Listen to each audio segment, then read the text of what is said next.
outside is frightful, but the fire is so delightful. And since we've no place to go, let it snow, let it snow, let it snow. Man, it doesn't show signs of stopping.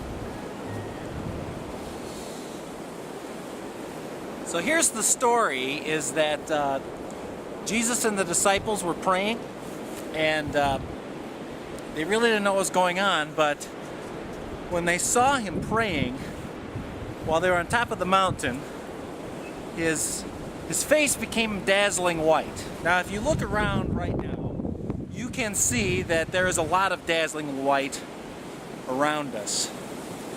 That the landscape has actually changed. That we, on this day after a huge blizzard, have to live our lives differently.